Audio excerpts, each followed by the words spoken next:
Hey, what is going on guys? RvzStealth here, and in today's video, we're going to be breaking down some new sleeper OP or underrated picks for patch 7.11. So these champions right now aren't picked very often. They've got fairly low play rates, but they're actually pretty strong in this patch right now if you know how to play them. So with that being said, let's get into the video.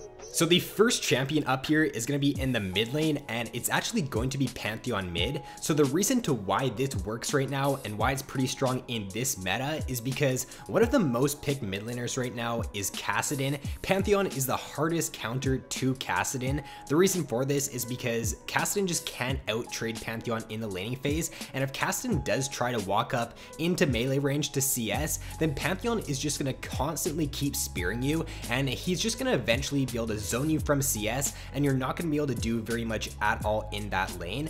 Other meta picks right now, Pantheon can also do pretty well against, so champions like Yasuo, Echo, Katarina, he can do well in those matchups. Now the reason to why he's on this sleeper OP video though, and not on like a tier list, is because I would only pick him like as a counter pick to a few of those mid lane picks. I would try to avoid like ranged matchups. He doesn't do the greatest in those matchups, but if you can get a good lane for Pantheon mid, he's actually a very strong pick. He's got great roaming potential at level 6 because he can very easily just roam top or roam bot lane if he just moves to the side and uses his ultimate. So I think that pick Pantheon in this patch in certain situations, and especially against Kassadin, but don't blind pick him because I think he doesn't have the best laning phase against a few of the ranged mid lane picks.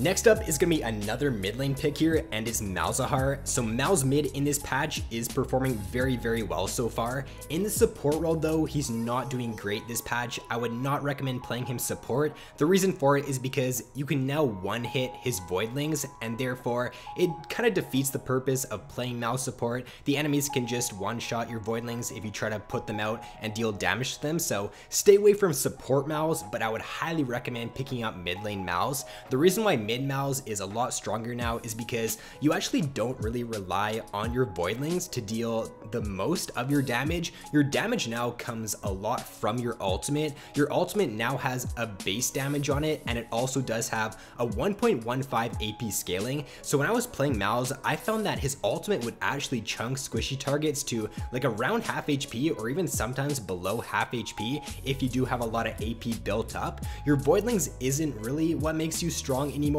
When I played him, I was going for an E max and a Q max second, and I was still doing really well. So I think that Mouse, because they did buff his ultimate and they gave that more damage, it's a point and click ability that's gonna half out a squishy target, and it also locks them down, and they need to buy QSS if they want to be able to survive against you. So I think he's just a very simple, very strong, easy pick that you should be looking to pick up in 7.11.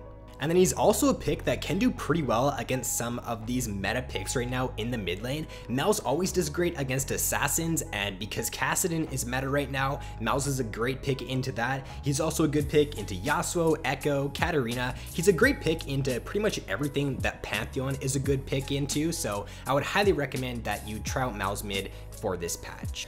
So next up is going to be down in the bot lane here, and this isn't really a new champion or a sleeper OP pick. It's more of the playstyle of this champion that is sleeper OP so far in this patch. So what's having really good success on Caitlyn right now is going for an Infinity Edge as your first item, and then going Static Shiv now instead of a Runaan's Hurricane. Runaan's did get nerfed for Caitlyn to where it no longer interacts with your headshot, and you can't stack that faster now with the Runaan's. So Static Shiv is actually a very good option now on Caitlyn in this patch. That's what's got the best win percent for her. The Runaan's Hurricane isn't really doing that well anymore on her in this patch, so I would definitely recommend trying out the build of Infinity Edge, Static Shiv, and Rapid Fire Cannon. Now the reason to why this build is pretty strong on her is because once you do get those 3 items, if you've got a headshot ready, you also have your Static Shiv proc and your Rapid Fire Cannon proc ready. The amount of damage that headshot is going to do is going to be pretty insane. It's going to practically like one shot a squishy target, especially if they do end up standing on a trap or if they step on a trap. So I think that this build is going to be the new build for Caitlyn now in this patch, and she should be having some pretty good success with this build for 7.11. So next up in the top lane here is going to be Tryndamere. So Tryndamere over these past few patches now has actually been performing pretty well in the top lane. The reason for this is because I think he just benefited a lot from the recent item changes. So with Infinity Edge getting a cost decrease, with Death's Dance getting buffed, and also with the Guardian Angel changes, they just benefit Tryndamere a lot. With that cost decrease on the Infinity Edge, he gets to his power spike a lot sooner. The Death's Dance, if you do have a few crit items, synergizes so well with Tryndamere's kit because you're going to be critting the opponent for a ton of damage, and the Death's Dance, it heals for 1% of your damage dealt, so you're just going to be healing a lot from that Death's Dance. And then with the Guardian Angel changes, it just allows you to split push super well. If the enemies do end up killing you and you're like max build and they pop your GA, you can oftentimes come out of that GA and just one-shot a squishy target if they're standing near you, and it's just very hard to deal with a Tryndamere once he does get a few items or if he gets rolling in the early game. So I think that if you're looking for a pretty sleeper OP top laner right now, then I'd look to pick up Tryndamere.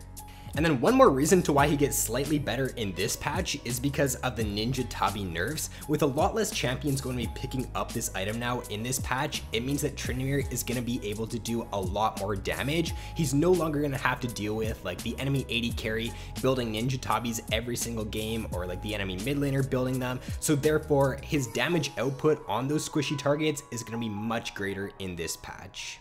For the next pick here, we're going to go back down to the bot lane, and it's going to be a support champion being Sona. So Sona recently has gotten a little bit stronger, not really because of any direct changes that she's gotten.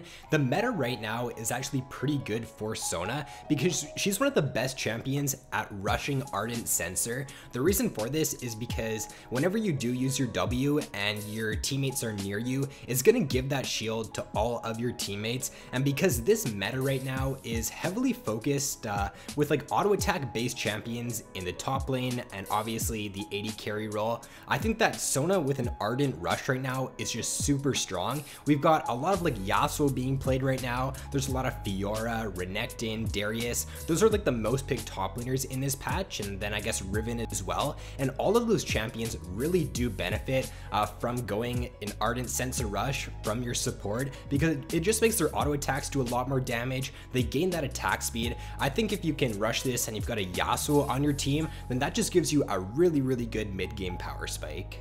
Now another reason to why Sona's gotten stronger indirectly recently is due to the Frost Queen changes. So whenever you do get 650 gold now and you get that Frost Queen maxed out, you gain a burst of movement speed whenever you hit a spell on your opponent. Now with Sona, she's a very squishy champion, she dies very quickly, but if you're getting that bonus movement speed whenever you do use your Q on the opponent, you're also gonna get the bonus movement speed from your E. It's super hard to actually catch out Sona in a team fight. As long as she is spamming her Q and spamming her E, then it's gonna be very hard to like hit a hook on her or just hit a CC ability on her. And if you can just constantly stay alive with Sona in a mid to late game team fight, then the amount of healing you can get out with your W is just insane. Your W is on like a 3 or 4 second cooldown at 40% CDR, and once you do reach late game, so as long as you're constantly proccing that Frost Queen, getting that burst of movement speed and just staying alive, then the chances of your team winning late game with a Sona is like extremely high. So basically, Sona's main weakness of like being squishy and being able to burst down very fast is kind of covered up now by the fact that you're actually not going to be able to hit a CC ability on Sona if she's a decent Sona player. Your Q actually, like you can use your Q while moving, so you can move around, you get that burst of movement speed whenever you do hit your Q, and you're just going to be able to juke really well, and it's going to be so hard to actually kill a Sona come team fights.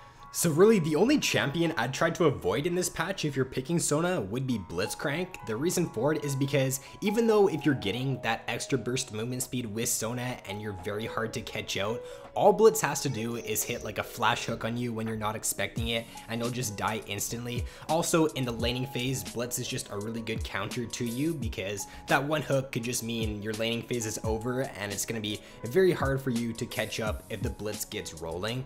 Any other pick though, she's doing really good against right now. She's doing great against like Karma as well as Lulu in this patch, so I'd highly recommend trying out Sona support if you are a support main and you haven't picked her up yet.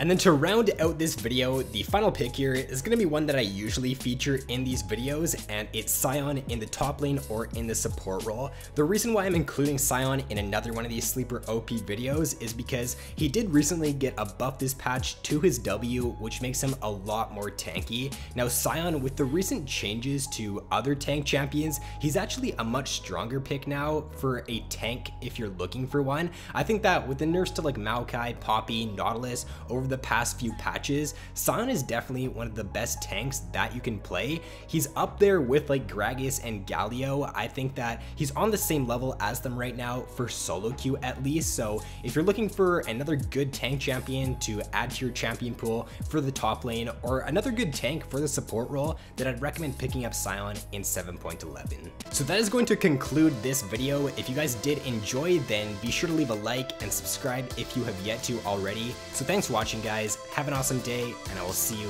in my next video.